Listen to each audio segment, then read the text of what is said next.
Do you feel the vibes?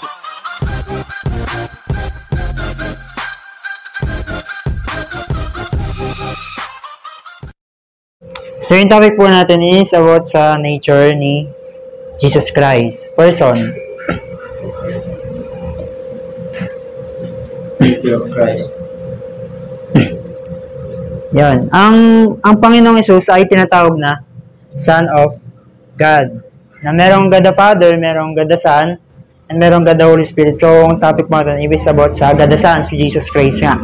Sabi sa John 1:1, in the beginning. John 1:1 po. Ayan. Tagalog. Ang salita ay kasama ng Diyos. Ang salita ay Diyos. Sabi po dito, Jesus had a divine nature and a human nature. Meron siyang nature ng pagiging Diyos at meron ding nature ng pagiging tao. Gaya natin. Na yung time na yun, sabi nga, di ba, nagkatawang tao ang Panginoong Hesus, na binaba niya yung sarili niya sa pinakamababang lugar. Andun nakita yung pagiging tao niya para sa atin. Kasi kung hindi siya nagkatawang tao, hindi siya matatawag na Son of Man. At bukod hindi din siya magiging mediator natin papunta sa Diyos. No? Ang Panginoong Hesus hindi lang siya mediator between God to man. Siya din yung mediator between man to God. So, yun nga po. Sa 1 John,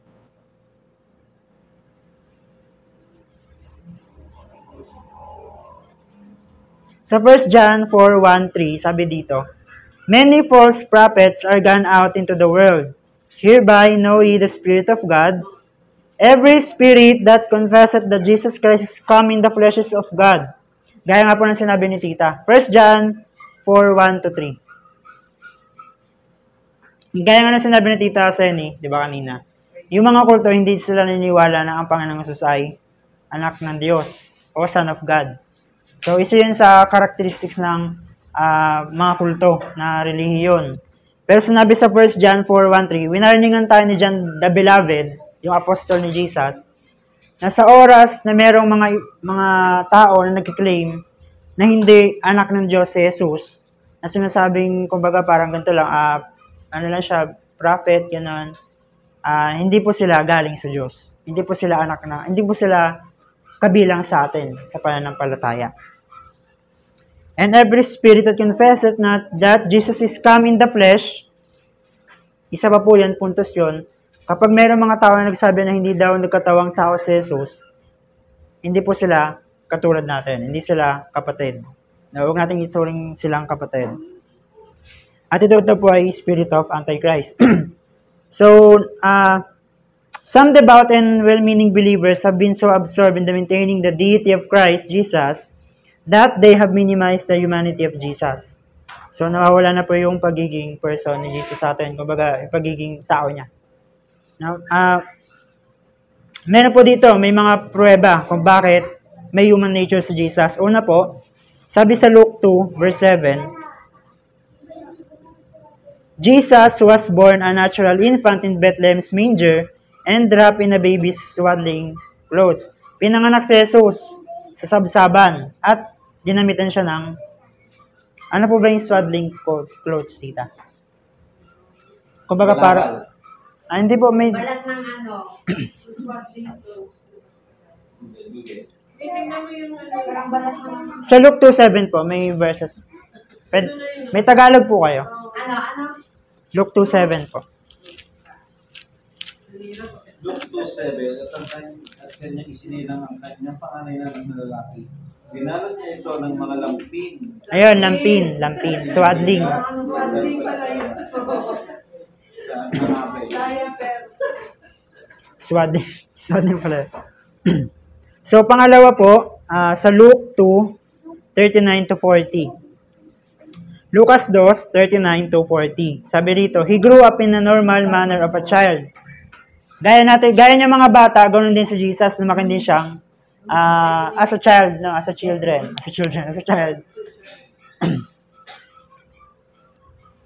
Pwede po makibasa po sa Tagalog. Sa Lucas 2:39-40. Na-pray sa doa nila ang lahat ng bigat. Pwede na yun, di ba? So, pinag-aaralan po natin dito kung ano yung pruweba na naging tao si Jesus. So, sa number 3 po, sabi sa Lucas, ano pa? Pwede mo kalagyan. Point 3. Hindi, pinapoint na natin kung Nasa man. Son of man. Jesus as son of man. sabi po sa Lucas 2 verses 51 to 52, he grew up in subjection to his parents. So, lumaki din siyang kasama ng kanyang magulang, no? Sa patnubay ng kanyang mga magulang. Inalagaan din siya ng kanyang mga magulang. Sino yung mga magulang niya? Mga bata. Sino yung magulang ni Jesus? Si Bata. Sino yung magulang ni Jesus? Mary and si Joseph. Si Joseph. Lucas 2. 51. 51.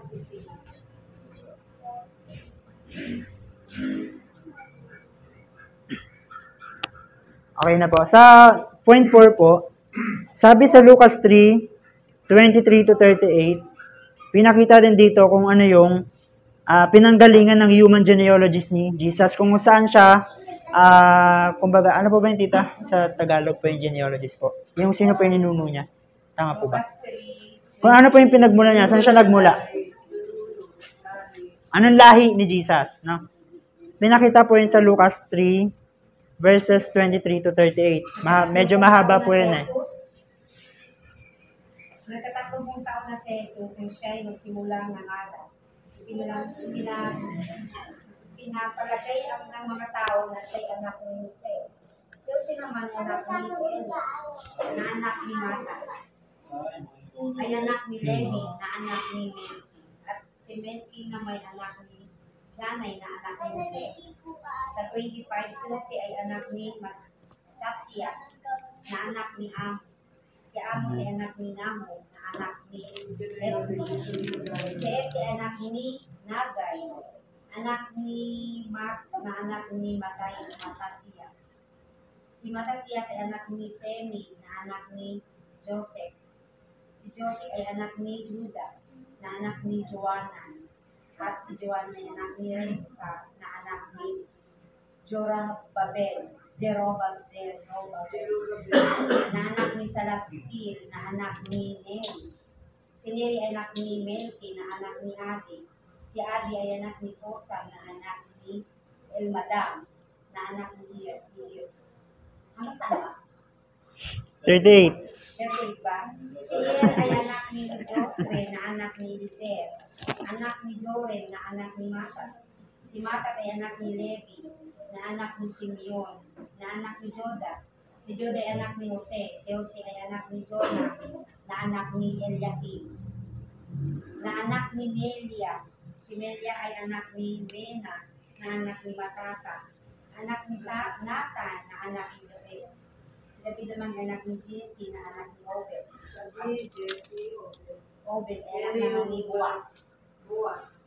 David, Boaz ay anak ni Salmon, na anak ni Naso. Anak ni Aminadab, na anak ni Admin.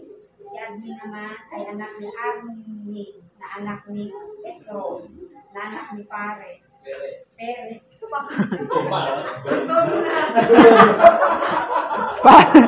Pares. Pares ah. para sa yun. Anak ni Joda, na anak ni Jacob. Si Jacob ay anak ni Isaac, na anak ni Abraham. Si Abraham ay anak ni Tera, na anak ni Nahor. Si Nahor ay anak ni Zero, na anak ni Rio, na anak ni Peli. At si Peli ay anak ni Jiber, na anak ni Sala. Go. Si Sala ay anak ni Kainan, na anak ni Arpasad, na anak ni Shem. Si Shem ay anak ni Noah, na anak ni Lami, na anak ni Matusalin, na anak ni Enoch. Si Enoch ay anak ni Jared, na anak ni Mahalalel, na anak ni Kenan. Si Kenan ay anak ni Enos, na anak ni Seth. At si Seth ay anak ni Adam, Saan na po? ng Diyos. Tapos na. Bakit? So yun po, isang proof po yun na si Jesus ay nagkataong tao, na meron siyang lahi na pinagmulan. So, ano na po tayo? Point 5 po. Sabi po roon, pwede niyo pong sulat, si Jesus ay tinawag na the seed of woman. Seed of woman, seed of Abraham, and the seed of David. So, pinapakita rin po dito kung ano yung nature ni Jesus sa human connected sa atin, gaya natin. Di ba tayo may mga lahi din tayong pinagmulan? May mga ninuno din tayo, may mga genealogists tayo. Oh, yung sa amin po, galing kami sa Pangasinan, mga di gusto marami doon eh. Sana all. So, yun po. Sa 6, sulat niya po, Matthew 4, 1 to 11. Matthew 4, 1 to 11. Lucas 4, 1 to 13. Matthew 4, 1 to 11. Lucas 4, 1 to 13. Apo. Sa Mateo 26, 36 to 46. Mateo 26, 36 to 46. And Hebrews 2:18, tapos Hebrews 4:15. Hebreo 2:18 and Hebreo 4:15. Gaya po natin na natutukso, si Jesus ay natutukso din. Yung mga verses na po, yung pinapakita kung paanong tinukso din si Jesus. Diba sabi po sa Matthew 4, diba si Jesus din po ay tinukso. Tinukso din siya ng serpent, no, si Jesus. Sabi po rito, Jesus was tempted and tested in all points as we are, without sin, walang kasalanan. So marami daw po nagtatanong bakit daw hindi nagkasala si Jesus, gayong tinempt siya. No? And sabi dito, he could not have sinned because he possessed, in addition to his human nature, ay a divine nature. Di ba? Bilang isang anak ng tao, huwag po natin kakalimutan na si Jesus ay isa ring anak ng Diyos. Hindi po pwedeng manahan ng Diyos sa kasalanan kasi ayaw na Diyos ang kasalanan. Yung mga verse na nilagay mo, 6 yun. Connected din sa 6. Ano yung number 5? Yung 5 walang verse. Pero sa Genesis, pwede nyo basahin sa Genesis yung seed of woman, sa Psalms. Genesis chapter, ano po, hindi tayo sa seed of woman.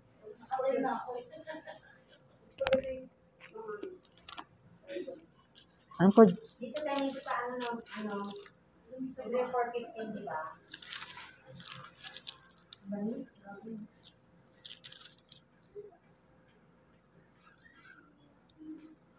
Pati po pala sa Romans po, sinabi po yun ni Pablo, inulit yun ni Paul na merong ipapanganak sa, basta po sa Romans sa baybayan. Di ko na kasi tanda po. Sa 5 yun, yung sinasabi mo walang verse. Yun, sa 5 na yun. Sa Romans 5. Ayun, Romans 5. Genesis 3. Opo.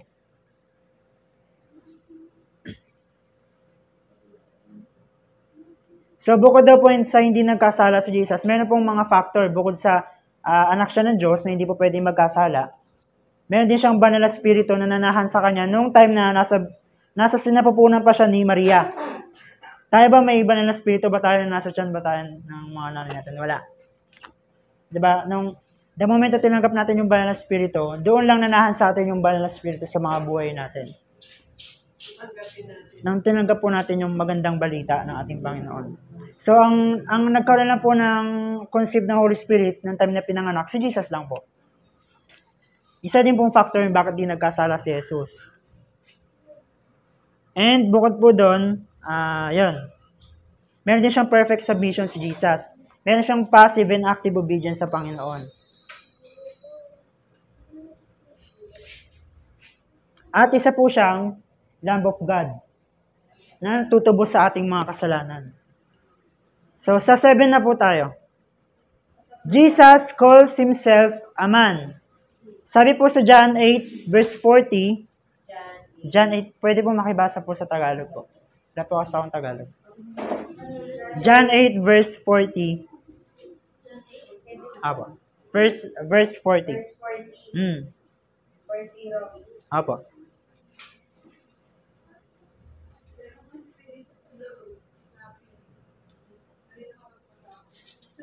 Naman natatawa kami sa ano, bakit yung pronunciation ko yung lagi sa Judah, Joda, sa David, David. Hindi ate, napagdaanan ko na din yan. Kaya, ay mama. Lahat naman tayo nagkakaroon. Ngayon nga, meron tayo. At saka din mo may kita ate yung ninuno ni mama. Kung ano po siyang lahi. Bisaya.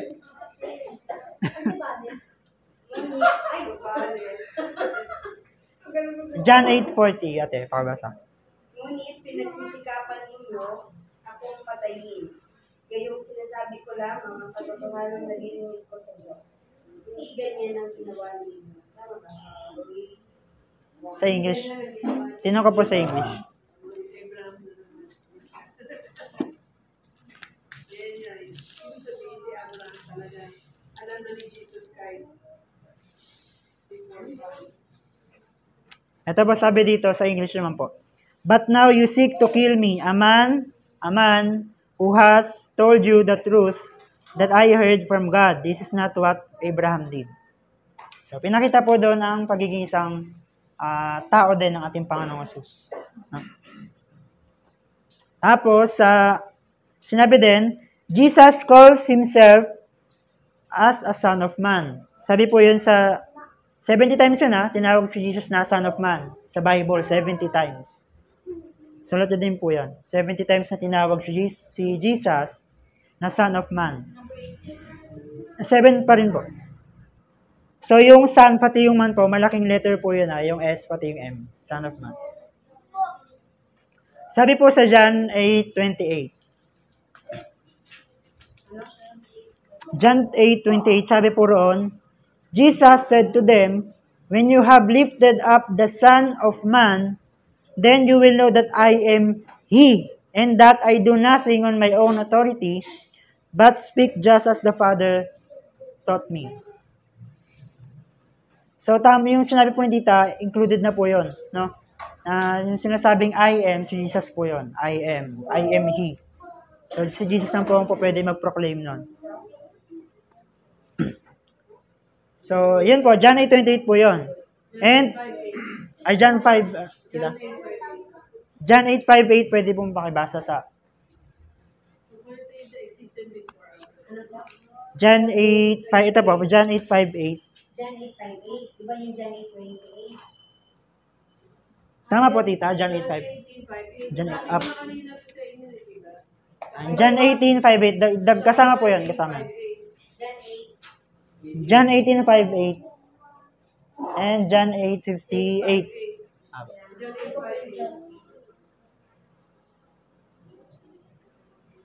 Nabanggit na kasi sa John 18:5. So last po sa number 7, dagdag nyo po yung 1 Timothy chapter 2 verse 5. Timoteo, Tagalog. Unang Timoteo 2 verse 5. 1 Timoteo. So doon po tinawag po si Jesus na one mediator, the man Christ Jesus. Dagdag nyo na lang po yun. Sa number 8 po, number 8 na po tayo.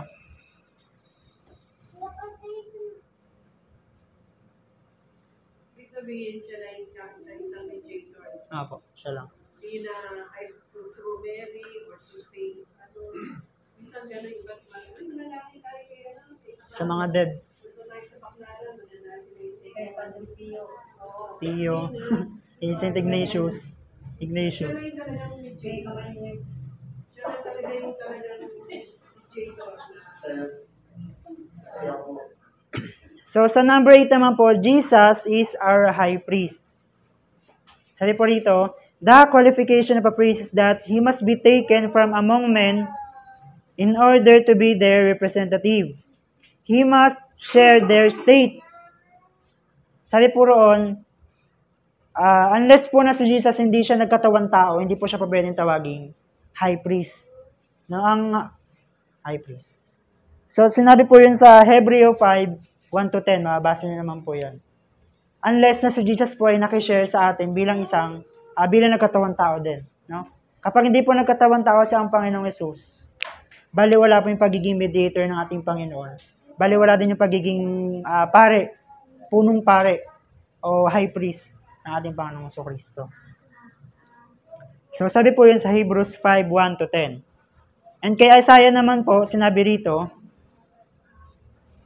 sa Isaiah 53 verse 3, sinabi ni Isaias, the man of sorrows and acquainted with grief. Kaya nga po na nakakatuwa. Kaya nakakatuwa yung sinabi ni Jesus na, come to me, all you who are in every...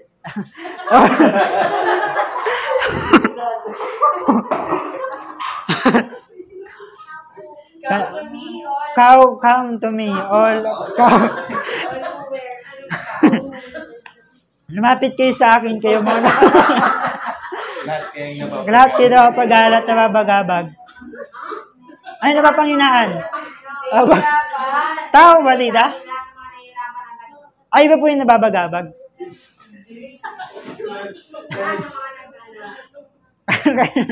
Kayo mga napapagal.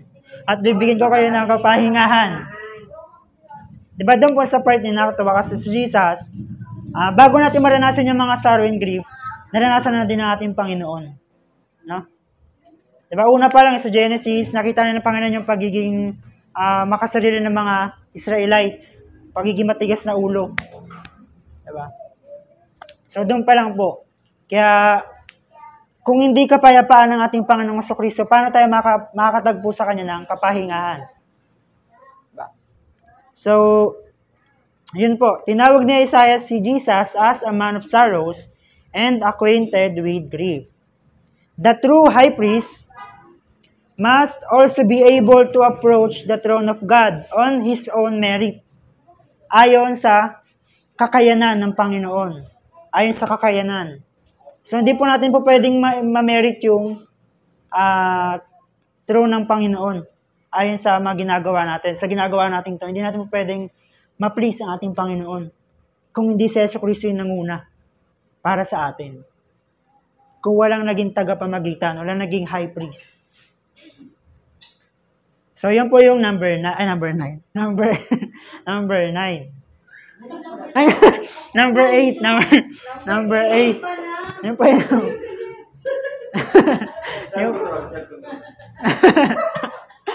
Love, joy, peace, patient ka. Hindi yata nakikita. So, yun po yung point 8. Meron din yung joy. So, ito naman po sa point 9, Jesus had human attributes such as nauuhaw siya, hunger, nauuhaw, nagugutom, Gusto niya talaga. nagugutom, hunger, tapos nauuhaw, thirst, tapos umiyak, tears, umiiyak, ay hindi, may luha, tears. Tapos napapagod, fatigue. Yan.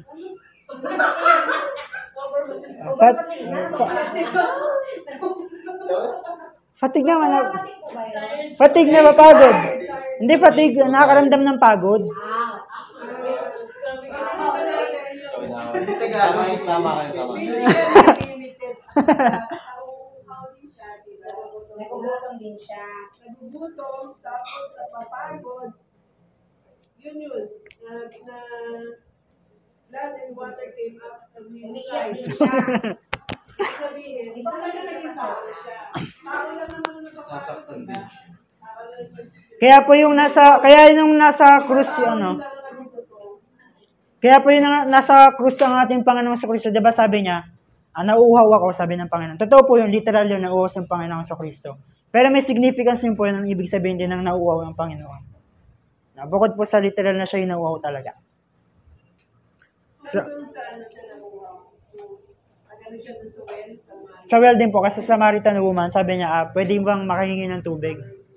Doon din makikita natin yung pagiging nature na, human attribute ng Panginoong Yesus. So yun po, bukod doon, siya din po yung naghihirap, siya din po ay dumanak ng dugo, natutulog, siya din po yung namatay, tapos yun, nilibing. So tayo po ganun din, nilibing din tayo. Literal, no, kapag namatay tayo. So be ready. Ano siya, sabi nga, maging handa tayo sa eternity natin kaysa sa nagiging handa tayo sa present natin. Nagagalit din siya. Apo. Siya yung nagagalit. Yung sa temple po, di ba, tita? Diba yung sa loob ng templo? Yung in-scatter niya yung yung Ayun sa labas ng temple. yung Ginawa Yung mga nagsugalan po. Ginawang palengke ang sumala. Nagalit siya. Nagalit siya. Wala. Tapos yung soro siya, pero soro. So, siya din po ay nakaramdam ng sakit. Yon. Yun, broken din. Na-broken din. Totoo po, nagkaroon din ng Panginoon ng kalungkutan. Di ba sabi niya po, tama po, Medita, Jerusalem. Oh, Jerusalem, Jerusalem. Kumbaga, walang magagather sa inyo. Parang, Diba sabi niya? Hanggang kailan mo pa yung kayan, tao ba, tita? kailan mo pa yung Kailan ko kayang Gaya ng isang inahin. Gaya ng isang inahin sa kanya mga. sa kanyang mga tigas kasi ng So, yun po, doon. Tapos, doon din po sa John, yung sinabi po sa John din po, sa John din, natatagpuan. Sabi din po ni Jesus, I have overcome the world. So, lahat po ng mga aspeto ng naranasan natin, although hindi man nawalan si Jesus ng physical father, no? Pero alam ng Panginoon, yung mga pinagdadaan, naranasan ng Panginoon yun. Nasaksihan ng Panginoon yun, nung time na buhay siya, nung time na nagkatawan tao ang Panginoong Yesus. nag-read din siya. Nag-grieve din po ang ating Panginoong Yesus, no? Nalungkot. Si Lazarus, umiyak siya. Kaya ano naranasan natin, alam niya. At saka nagmamahal din po ang ating Panginoong Yesus. Di ba po, tita? Sino mga minahal? nagmamahal. Di ba po, tita? Hindi, minahal naman tayo. Aba. Hindi yun, hindi specific na. Kumbaga po si Lazarus, di ba po? Kumbaga siya po yung malapit na kaibigan. Beloved. Beloved. Mama kasi. Beloved. Bila, lahi ka Diyan, di ba lapit? Diyan the beloved. Hindi, mahal tayo ng Diyos. Mahal tayo na namatay na. So, sa point 10 na po tayo. Sa point 10, sa ten na tayo. Apo. Sulat niyo po muna yung verse po. Revelation 19 verse 13. Yun po yung 9. Walang verse yung 9, pero maraming verse na 9, maraming supporting, pero hindi lang nakalapag po dito.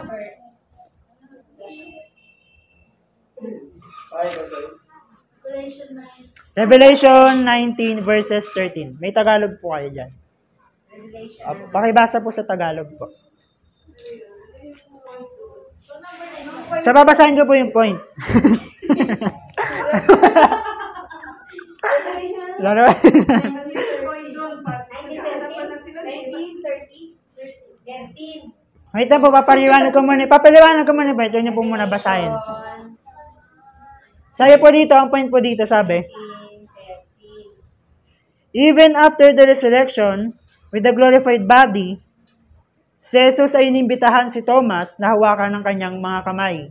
Diba si Thomas, siya yung nagdududa sa Panginoon. Siya yung great doubt. Siya yung Thomas, the doubting Thomas. The doubter Thomas. Cease to believe. Yun, to see is to believe, diba? Sa atin may ganun eh. Unless na makita ko dapat yung ganyang characters kay Chow Chow, tsaka lang ako maniniwala. May ganun mga instances. Until now, kahit sabihin natin sinasanctify tayo, may mga ganung process na tinatanggal si Lord sa atin. Ay. So yan po. Tapos, inibitahan ni Jesus si Thomas na hawakan yung kanyang kamay, pati yung dito niya po, yung wound niya, yung sugat. Sugat, wound. Wounds. Wound. Yun ang piercing. Apo. Yung sinibat. Sinusot. Sinibat. Yung spear. So doon po, may kita pa din natin na na-retain pa din ni Jesus yung humanity niya. Yung katawan tao niya. Sabi nga na C.S. Lewis, hindi tayo katawan na may kaluluwa. No, tayo ay kaluluwa na may katawan. 'Di ba? Kumbaga mamamatay yung physical nating mga katawan.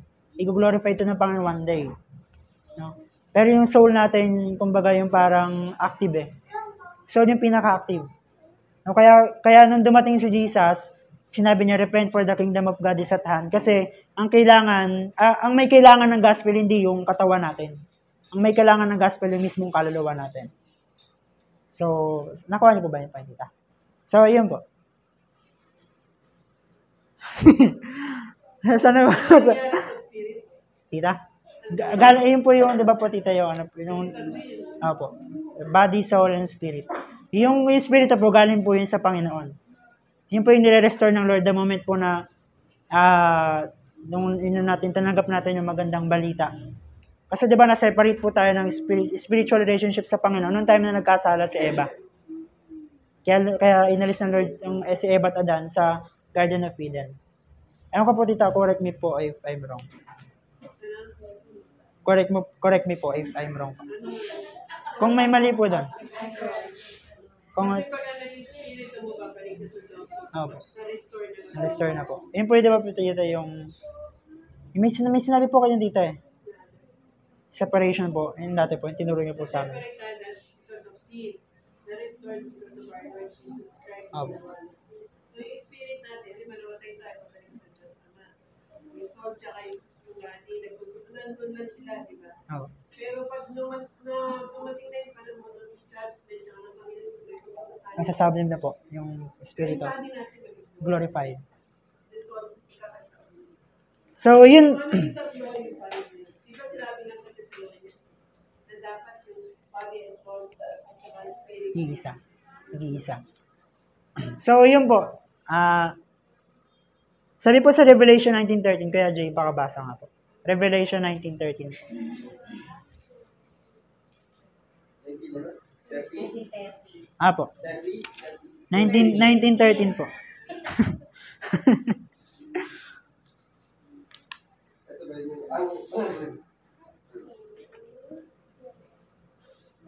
Ang suot niyang damit ay, ito ba yan?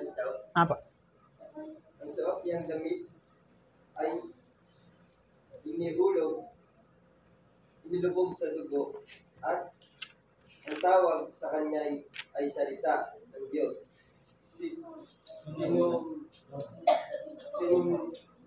Sinusundan siya ng mga sundalo mula sa langit.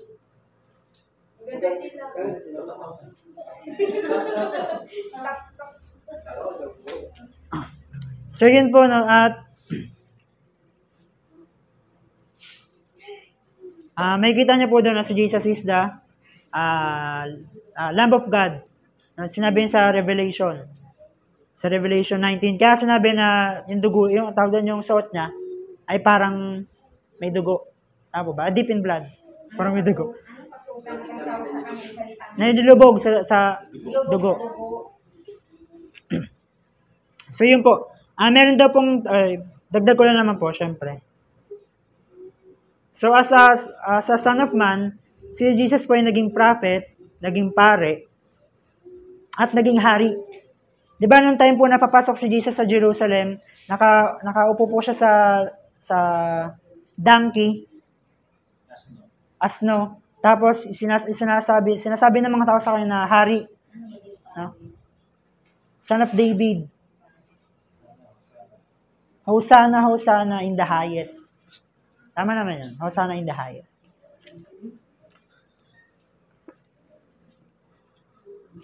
So, yun po. Sabi din po dito, in the coming age, Jesus will retain these distinctions.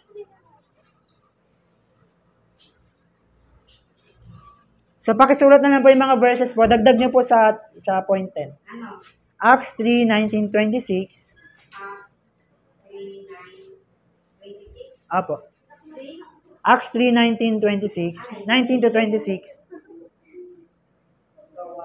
Gawa 3:19 to 26. Hebreo 7, verse 17 to 21, and 21. 17 and 21. Hebreo 7. Hebreo chapter 7, verses 17 and, hindi po 2, and 21. Apo. And sa Mateo 27, Mateo chapter 27, verses 29 and 37. Isa,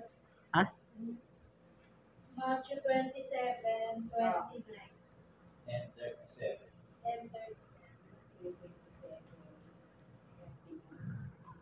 and 37. Ano pa? John, ay, Okay na? 7:73. Ano ba naman yun? ibisan ko na lang po. John 19:21. Okay, tapos B. Okay na po. 1 Timothy 1:17. 1:17. Yes po. John 19:21. Yan. 1 Timothy 1:17. 21. 1 Timothy 1:17. Unang Timoteo 1:17. 17. Ano pa? 1 Timothy 6:13 to 16. Apo, 1 Timoteo 6:13 to 6. 1 Timothy 6 verse 13 to 16. 2 Peter 1 verse 11. 2 Peter verse 1. Ay, 2 Peter 1. Second ba? 2 Peter 1 One. Tapos ano? verse 11. 7. Ano pa? And Hebreo 1:18 to 14. 180. Apo. Hebreo 1:88 to 14. 28. Siya mo kasi ulit-ulit mo. Ano? 1. Ngayon na. Hebrews 1. Hebreo. 118. What naman? 1. Oh. Verses. One verses lang, verses. 1. Verse Verses 8. Verse 8. Wait na. Wait na. Top. Hebreo 1. Oh. Verse 8 8. to 14. 8 to 8 pala 14. yun eh. Yan, taka ko, pabalik 18 to 14. The Son of God became the Son of Man in order that the sons of men might become sons of God. So, nakalagay po yun sa binanggit natin verses. Kung wala po ang human nature ng ating Panginoong Hesus, hindi po posibleng maligtas tayo. Di ba sabi ni Pablo sa 2 Corinthians 15, basa niyo po yan. 1 Corinthians 15, na yung faith natin magiging baliwala kapag si Jesus hindi namatay at nabuhay na muli. Pero hindi mangyayaring mamamatay si Jesus at mabubuhay kung hindi siya nagkatawang tao. Kaya kailangan magkatawang tao ang ating Panginoong Hesus. No? Kailangan may human nature si Jesus. Para yung faith natin, once na pinrelease natin yung pananampalataya natin sa ating Panginoon, magiging prosperous, no? Magiging abundant. Kasi nga, yung faith natin nakalagay sa mismong promise keeper, miracle worker, and ano pa? Waymaker. Di ba? Pino po yung kanta eh. Oh. Oo, the Waymaker. Miracle worker. Promise keeper. Light in the darkness. Oh my God. That's Pero totoo po yan, no? Basahin po natin yung conclusion lang po. Conclusion ka, message na. Tap. Ay, bakit? Si Ate Trina na. Hindi, conclusion niyo po, 1 Corinthians 15 yan. Basahin niyo po yun. Conclusion, talaga siya. Conclusion ba siya? This week na lang siya, alas 6 na. Hindi po, dinagit ko lang, nilagay ko lang, pinalagay ko lang. Conclusion ano? Si Di ba naman, 6, 5, 10 pa naman. 3 na na. So yun po, yun yung proof lang. Ano? Second Corinthians. Ano conclusion mo? 5:17.